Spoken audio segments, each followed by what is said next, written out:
And they tried to do that change 5 times, and 5 times it failed because they were not taking into consideration what was happening across all the areas. And we said, okay, tell me, what do you need? And it was just a very simple change to say, don't delete the old data.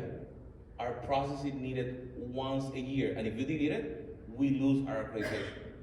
That was all the change. So when you bring them in, then your project can then succeed. Yeah, absolutely. You raise a really good point. You know, the question of what's in it for me. That communication is so important. You know, people, generally speaking, are somewhat opposed to change.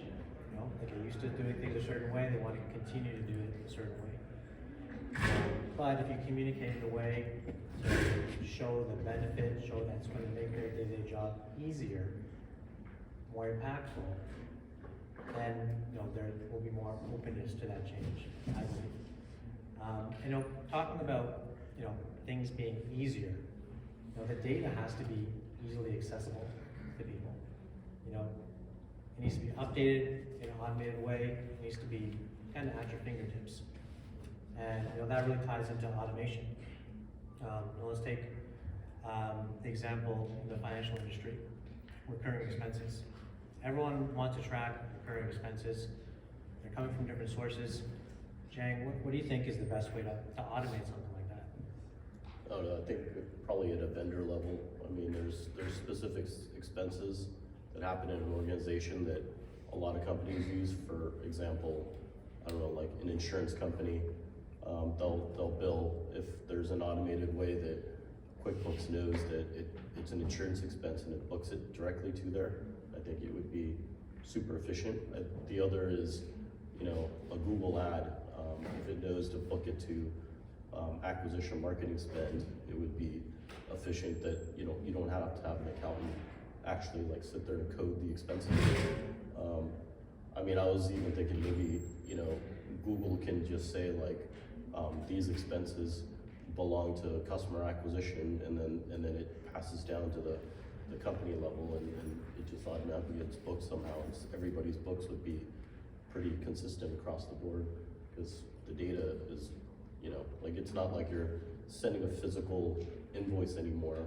You're sending digital invoices, and then a lot of that stuff can just get ingested into the system. So I think it would be ideal if there's a way that certain vendors could automatically book entries into the accounting system, so that exactly all the books are consistent, and what those expenses are related to. Yeah, it's a great example. I think, and it can be applied across any industry, any use case. Automation is key to adoption of data across an organization. We're getting close to time, but I want to ask one more question to you, Krish. You mentioned earlier, the investments that companies are making, investments in the past 5 years. What impact do you think those investments are going to have on the ability for companies to be successful with this type of implementation? And what type of investments going forward do you think companies should be making? Yeah, I think even before we get into investments, very quickly, I think what organizations need to understand is who they want to be, right? And I think often they get confused with the definitions that are thrown around in the industry. Let me give you a quick example. These days there are a lot of definitions around, I want to be an AI-enabled, AI first. But when you look at all these words, they mean intrinsically very different things.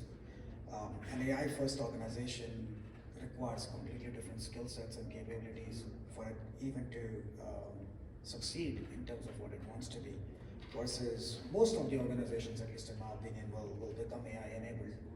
And so they will need a completely different set of capabilities and investments to succeed. So I think it starts with the core definition of who you are as an organization and who you want to be. Obviously, you can, as you mature over a period of time, you can define or redefine yourself. But when you start focusing on the investments, you have to be true to yourself in terms of You know, what is your current skill set? What is your talent gap? How much money can you really spend? And what do you want to achieve out of it?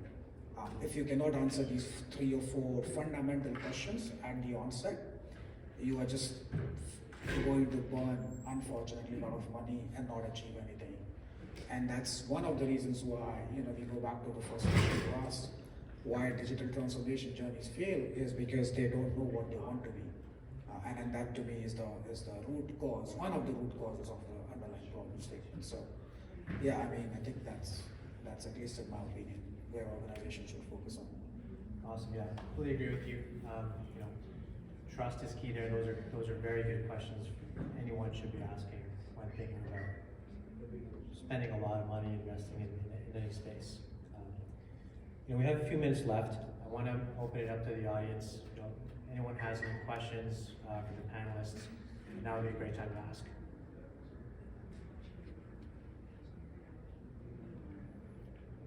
Once, twice, all right. No questions today. That's okay.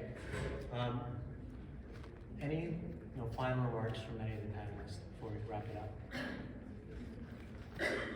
Just as a reminder, you can get one of those posters if you like at your tables. This QR code with a card on it, so scan that and you can get a printable poster hanging on the back of your door.